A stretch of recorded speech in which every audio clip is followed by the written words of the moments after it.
성령이 오셨네. 성령.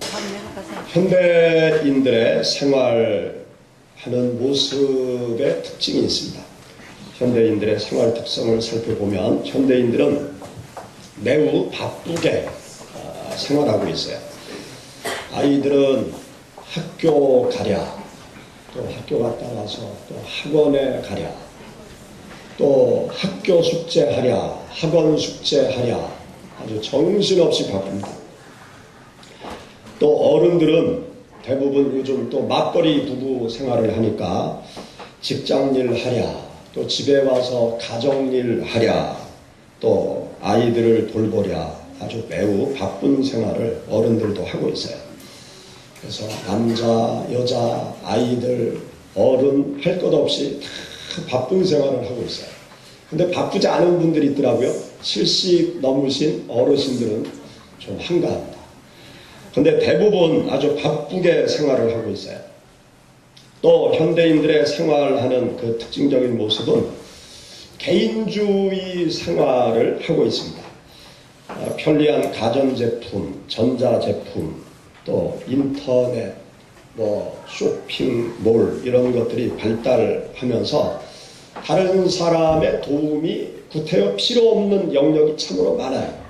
옛날에는 다른 사람의 도움을 받아서 이것저것 준비를 하고 또 생활에 필요한 것들을 조달받았는데 요즘은 집에 앉아서도 필요한 물건, 필요한 반찬까지 다 집으로 배달 받을 수 있는 그런 사회가 되었기 때문에 다른 사람의 도움을 특별히 안 받아도 큰 문제가 없어요. 그래서 자기 혼자 생활을 하는 이 개인주의 성향이 점점점 강해져 가고 있습니다. 또 현대인들의 생활 특성을 보면 내 가족만의 시간을 선호하고 있어요. 가족 모두가 바쁘게 생활하다 보니까 모처럼 휴일이 생겼다 그러면 가족끼리 아주 오붓한 시간을 보내기 위해서 가족 단위로 이리저리 여행을 다니는 그러한 문화가 점점 확산되어져 나가고 있는 것을 보게 됩니다. 이런 문화 속에서 우리도 모르는 사이에 우리들이 피하고 싶은 일들이 생겨났어요. 그게 무엇인가 하면 손님 접대를 집에서 하는 것을 피하고 있어요. 이게 언제부터 그렇게 됐는지는 모르지만 우리도 모르는 사이에 이게 손님 접대를 집에서 잘 하지 않습니다.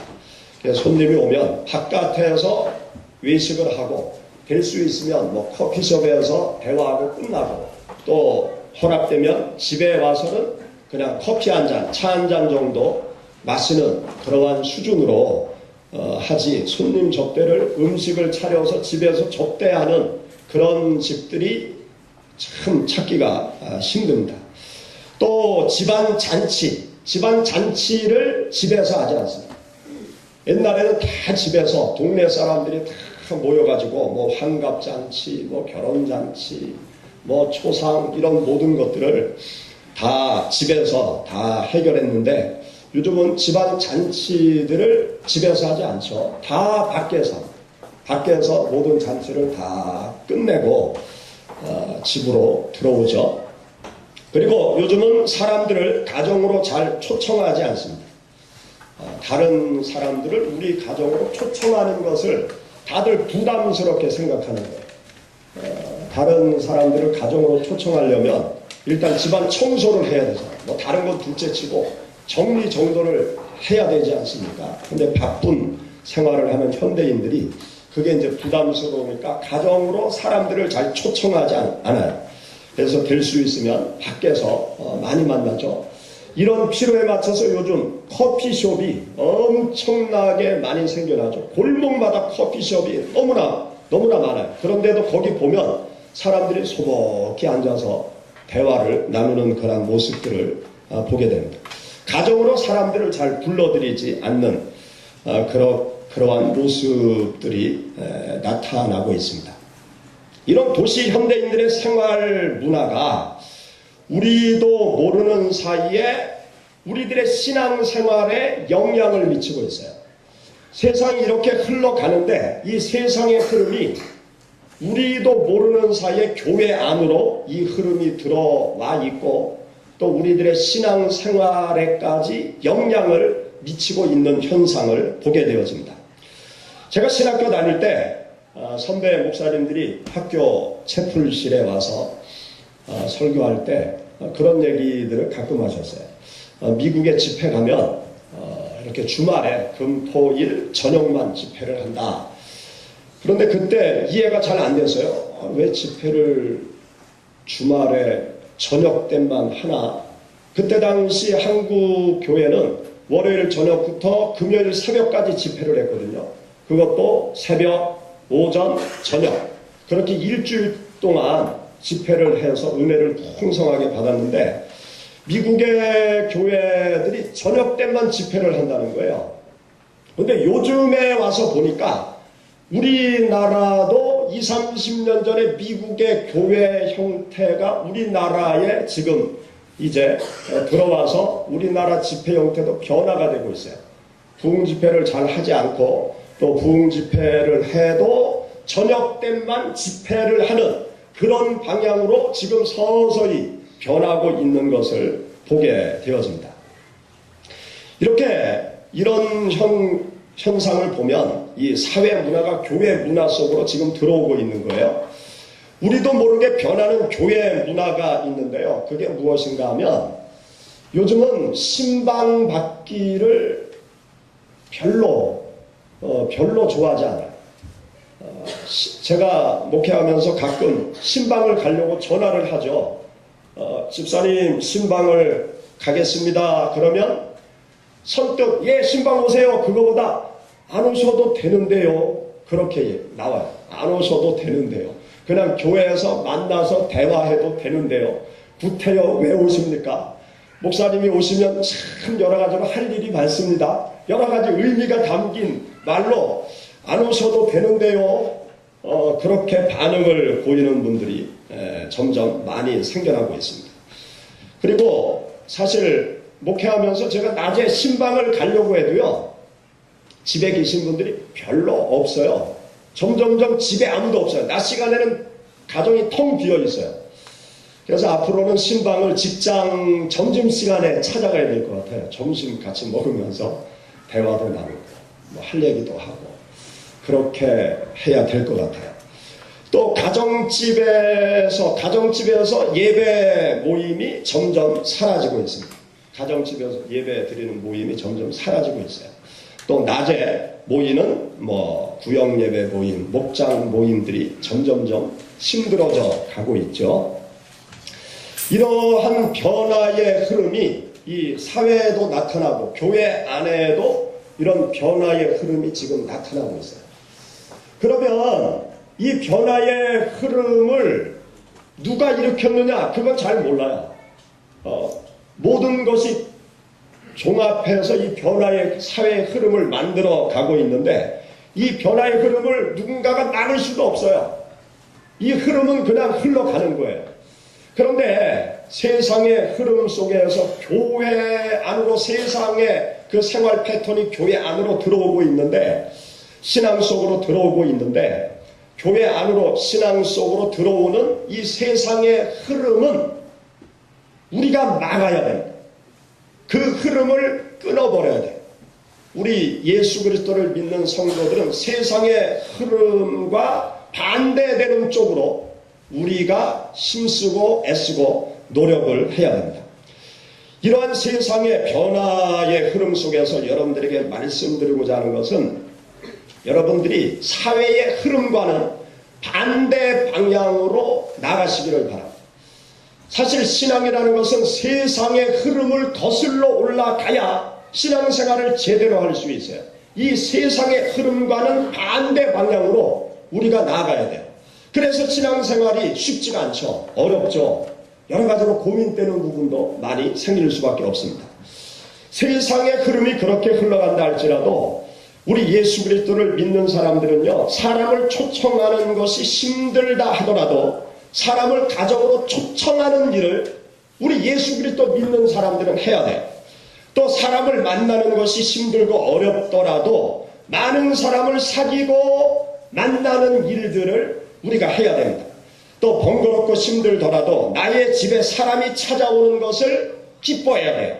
또 나의 도움을 나에게 도움을 청해오는 사람들이 있다라고 그러면 그것을 반갑게 생각하고 적극적으로 다른 사람의 도움에 반응하는 그러한 모습을 우리 그리스도인들이 가져야 됩니다. 오늘 우리가 함께 읽은 본문 말씀 가운데 보면 고넬료라는 하나님의 사람이 나와요. 이 고넬료라는 하나님의 사람은 사람을 집으로 초청하는 일을 함으로 인해서 하나님의 축복을 받은 사람이에요. 또 도움을 요청하는 사람에게 도움을 줌으로 인해서 축복을 받은 사람이에요. 또 이웃들을 적극적으로 가정으로 초청을 함으로 인해서 축복을 받은 사람이 바로 이 고넬료라는 사람입니다.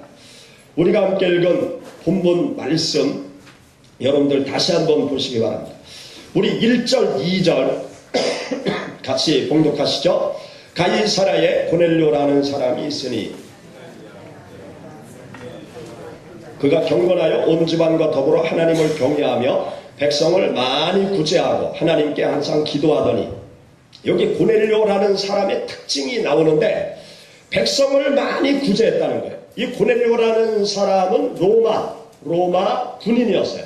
로마 군인 장교였는데 이스라엘 나라의 파견 군부 나와 있는 사람이었는데 이스라엘 나라를 지배하고 있었던 로마의 장교로 와 있지만 그는 백성을 많이 구제하는 사람이었다. 그렇게 말하고 있습니다.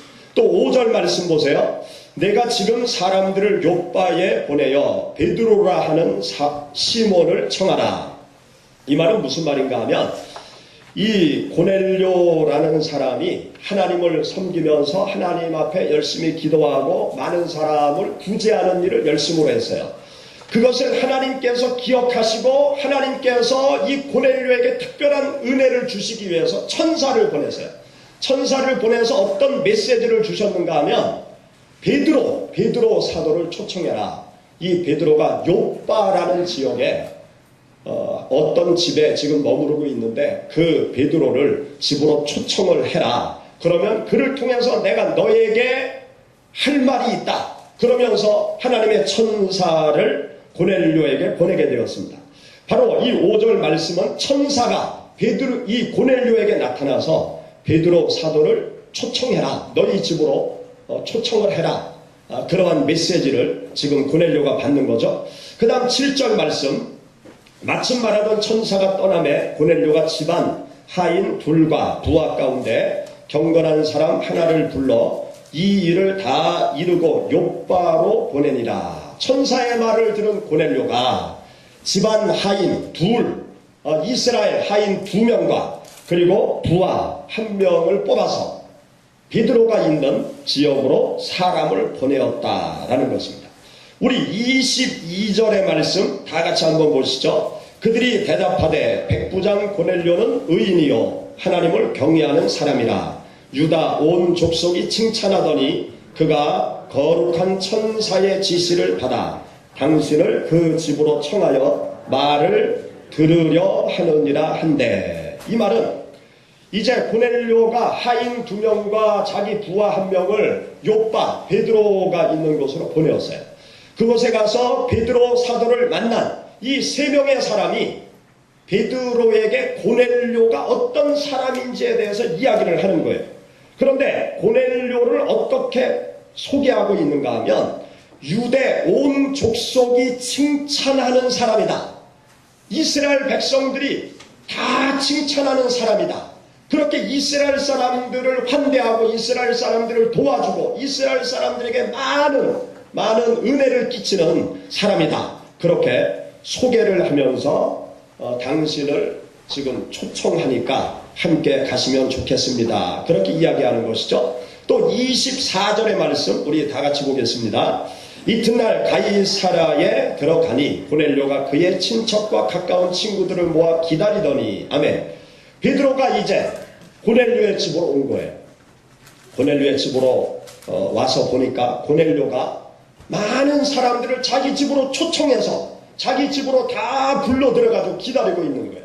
자기 가족, 또 친척, 또 자기 친구들까지 전부 다 불러 모아가지고 자기 집에 베드로 사도를 여러 명을 모아놓고 지금 기다리고 있는 그 광경을 24절 말씀 가운데 이렇게 보여주고 있습니다. 이 말씀들을 보면 고넬료라는 사람이 참 훌륭한 사람이구나 라는 것을 알 수 있어요. 또 이 고넬료라는 사람이 참 사람을 좋아하는 사람이구나 라는 것을 알 수 있어요. 고넬료의 훌륭한 신앙인의 모습을 우리는 이 말씀을 통해서 보게 되는데, 고넬료는 사람들의 방문과 초청을 즐겨했던 사람이다. 우리는 그렇게 이 고넬료라는 사람을 평가할 수 있어요. 특히 어려움을 겪고 있는 사람들, 또 도움을 주어야 될 사람들을 도와주는 일, 가정으로 초청하는 일, 그러한 일들을 아주 열심히 했던 사람, 그 사람이 이 고넬료라는 사람입니다. 여기 이스라엘 백성들에게 칭찬을 받았다고 그랬잖아요. 많이 구제했다고 그랬잖아요. 이 고넬료에게 많은 사람이, 많은 유대인들이, 이스라엘 백성들이 찾아온 거예요. 이 사람 저 사람들이 찾아와서 이런 문제도 해결해 주시고 이런 어려움도 있는데 고넬료께서 좀 이 문제를 풀어달라고, 이런 어려움이 있는데 이거는 어떻게 해야 좋겠습니까? 이렇게 사람들이 이 고넬료에게 찾아오면 이 고넬료는 그 사람들의 필요, 그 사람들을 어떻게 도와줘야 될지 자기가 도울 수 있는 영역 안에서 아주 힘껏 자기 지역에 있는 많은 이스라엘 백성들을 위해서 도움을 주는 그런 일을 열심히 했던 사람이 바로 이 고넬료라는 사람입니다. 사실 식민지, 통치자로 와가지고 자신의 일신의 편안함을 꾀할 수도 있는 그런 위치였는데, 그는 어려운 유대인을 돕는 일에 열심을 했어요. 자신의 편안함보다는 주위에 있는 많은 사람들의 어려움을 부탁받으면 그 문제를 풀어주기 위해서 힘쓰고 애쓰는 그런 삶을 살았던 사람입니다. 이렇게 그가 열심히 사람들이 찾아오면 그들의 어려운 문제를 열심히 해결해 줄 때 그의 구제가 하나님께 상달되었다. 그가 행하는 많은 사람들을 향한 선한 일이 하나님께 상달되었다라고 여기 말씀 가운데 기록이 되어져 있습니다. 뿐만이 아니라 이 고넬료는 일가 친척, 친구들을 가정으로 초청해서 복음의 말씀을 들을 기회를 만들어주는 일에 또 적극적인 행동을 보였던 사람이에요. 여기 24절 방금 전에 읽었던 말씀을 보면 가이사에 들어가니 고넬료가 그의 친척과 가까운 친구들을 모아 기다렸다 그랬죠. 고넬료는 친구들을 하나님 앞으로 인도하기 위해서 자기 가정으로 그 친구들을 초청한 거예요. 또 친척들을 다 초청한 거예요. 그래서 예수 그리스도의 복음의 말씀을 듣게 하고 자기가 구원받을 뿐만 아니라 자기 친구들까지, 자기 일가까지, 또 가족까지 다 예수님을 믿고 구원받도록 그 구원받는 기회의 장소를 제공했던 사람, 그 사람이 바로 고넬료라는 사람입니다. 사랑하는 여러분, 여러분들이 2015년 한 해를 살아갈 때 사람들을 좋아하시기 바랍니다. 사람들을 많이 만나시기 바랍니다. 또 사람들을 많이 초청하시기 바랍니다. 여러분들의 삶의 공간 안으로 사람들을 많이 초청하시고요. 여러분들의 삶의 공간 안에서 사람들과 많은 교제를 나누시고요. 여러분들이 할 수만 있으면 여러분들에게 찾아오는 사람들에게 도움을 주시는 여러분들이 되시기를 바랍니다. 나에게 찾아오는 사람을 서운하게 하지 마시고, 나에게 찾아오는 사람들을 가슴 아프게 하지 마시고, 나에게 찾아오는 사람들에게 내가 할 수 있는 모든 친절과 모든 사랑과 모든 정성을 여러분들이 다 쏟으시기 바랍니다. 왜냐하면요, 여러분들에게 찾아오는 모든 사람들이 결국은 여러분들에게 축복을 가져다 주기 때문에 그렇습니다. 하나님께서 우리를 축복하실 때 어느 날 하늘에서 돈을 턱 떨어뜨리는 게 아니에요. 어느 날 황금 덩어리를 턱 던져주는 게 아니에요.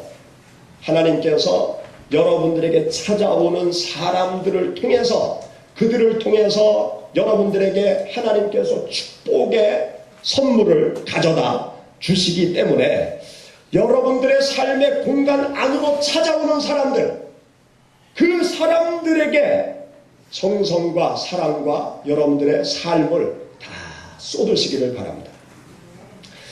미국의 어떤 가구점 앞에 한 노인이 갑자기 비가 오니까 그 가구점의 처마 밑으로 이렇게 비를 피해서 들어갔어요. 그런데 비가 금방 그치지를 않습니다. 그런데 안에 가구점의 점원이 바깥을 이렇게 보고 있다 보니까 갑자기 비가 쏟아지고 한 어르신이 비를 피해서 그 가구점 처마 밑으로 이렇게 들어왔는데 처마가 이렇게 끝이 짧으니까 이렇게 비를 맞고 그러는 거예요.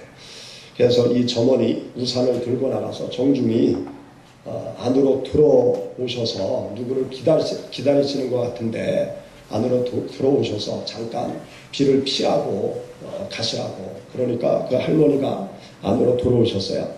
그래서 이 점원이 의자를 하나 이렇게 내어드리고 따뜻한 차를 한 잔 갖다 드리고 그러면서 이런저런 얘기를 하다 보니까 이 할머니가 기다리던 차가 바깥에 오는 거예요. 그래서 우산을 받쳐서 이제 차까지 모셔다 드렸습니다. 그러니까 이 할머니가 가면서 아유 고맙다고, 참 친절하게 대해줘서 고맙다고, 명함 있으면 하나 달라고. 그래서 이 할머니가 명함을 받아갔어요. 그러고 나서 몇 달 후에 이 피츠버그의 가구회사, 그 가구회사의 사장한테 편지 한 통이 날라온 거예요. 어떤 편지가 날라왔는가 하면 그때 당시 강철왕 카네기 회장의 친필로 편지 한 장이 날라온 거예요. 어떤 편지가 날라왔는가 하면 내가 스코틀랜드에 별장을 하나 지었는데 그 별장에 당신 회사의 스톤이라는 직원을 보내서 그 별장에 필요한 모든 가구를 계약하기를 원합니다. 그리고 우리 회사의 모든 가구를 앞으로 당신 그 회사의 제품으로 우리가 하려고 하는데 스톤이라는 사람을 통해서 모든 필요한 가구를 계약하기를 원합니다. 그러한 편지가 날라온 거예요. 맨 마지막에 카네기라는 사인이 딱 적혀 있는 거예요. 어떻게 된 건가 하면 그 할머니는 이 카네기의 어머니였어요. 카네기의 어머니가 그 길가에서 이제 차를 기다리고 있었던 거예요. 근데 차가 늦어지면서 비가 오고 그 할머니를 보고 이 점원이 친절하게 잘 대해줬는데 그 할머니가 카네기 어머니였던 거예요. 이 카네기 어머니가 돌아가서 자기 아들 카네기한테 이런 일이 있었다. 참 친절한 직원도 있더라. 그러니까 감동을 받고 그 스톤이라는 직원을 통해서 모든 가구를 계약하는 일들이 생겨났다는 것입니다. 국부론의 저자 아담 스미스는 이렇게 얘기했어요. 그대가 친절한 행동으로 사람에게 대접해준 유쾌함은 곧 그대에게 돌아온다. 잠언서에 보면 내 식물을 물 위에 던져라. 여러 날 후에 도로 찾으리라. 그렇게 하나님께서 말씀하십니다. 사랑하는 성도 여러분, 하나님의 축복은 사람을 통해서 나에게 달려오는 것입니다. 특히 나에게 도움을 요청하는 사람들을 통해서 나에게 하나님의 축복이 달려온다는 사실을 여러분 믿음의 눈을 떠서 보시기 바랍니다. 육적인 도움을 주기 위해서 사람을 만나고 여러분들의 삶의 공간 안으로 사람들을 초청하시기 바랍니다. 영적인 도움을 주기 위해서 사람들을 만나고 사람들을 여러분들의 삶의 공간 안으로 초청하시기 바랍니다. 우리 예수 그리스도를 믿는 사람들은 세상을 복음화시켜야 되기 때문에 많은 사람을 만나야 돼요. 사람을 피하면 안 돼요. 사람을 내 삶으로 초청해야 돼요. 어려운 사람이 나에게 다가오면 적극적으로 도와주면서 주의 사랑을 나타내 보여야 돼요. 예수 믿는 사람들은 사람을 피해서는 안 돼요. 사람을 피해서 은둔하면 안 돼요. 나 홀로 살아가면 안 돼요. 우리만 생각하면 안 돼요. 내 가족만 생각하면 안 돼요. 나의 가정도 개방하고 나의 삶의 공간도 개방하고 다른 사람들이 나에게 찾아오면 사랑으로 대하고 내가 도울 수 있는 모든 것을 도울 때 여러분들을 통해서 많은 사람들이 구원을 받는 축복의 역사가 일어날 것이고 또 많은 사람들을 통해서 하나님께서 주시는 그 축복이 여러분들의 삶 속으로 흘러 들어올 것입니다. 여기 고넬료라는 사람은 또 어떤 훌륭한 신앙의 모습을 가지고 있는가 하면 베드로 사도의 신방을 적극적으로 요청한 사람이에요. 베드로 사도의 신방을 통해서 하나님의 축복을 경험한 사람, 그 사람이 바로 이 고넬료라는 사람입니다. 구약의 하나님만 믿고 있었던 이 고넬료, 베드로 사도의 신방을 통해서 예수 그리스도에 대한 복음의 말씀을 듣게 돼요. 예수님께서 하나님의 아들이시고 예수님께서 우리 모든 인생들의 죄를 다 담당하고 죽으시고 예수님께서 3일 만에 다시 부활하셨다. 그분을 믿어야 죄사함 받고 천국에 갈 수 있다. 이 세상이 전부 다가 아니고 예수님께서 부활하여 하늘로 올라가신 그 하나님의 나라가 있으니 예수 그리스도를 믿어야 당신이 구원을 받습니다. 구원의 복음을 베드로 사도를 통해서 듣게 된 것입니다. 그리고 예수 그리스도를 영접하게 된 것이죠. 목회자의 신방, 그것이 축복인 줄 여러분들 믿으시기 바랍니다. 하나님의 사람들의 신방, 그것이 축복인 줄 여러분 믿으시기 바랍니다. 구약성경 말씀을 보면 사르밧 과부, 수냄 여인, 이 사람들은 선지자의 신방을 통해서 하나님의 축복을 받은 사람들이에요. 열왕기상 17장 말씀 가운데 보면 사르밧 과부에게 엘리야 선지자가 신방을 갑니다. 엘리야 선지자가 신방을 가서 음식을 달라고 부탁을 해요. 그때 엘리야 선지자에게 자기들이 마지막으로 먹을 양식을 가지고 엘리야 선지자를 대접해요.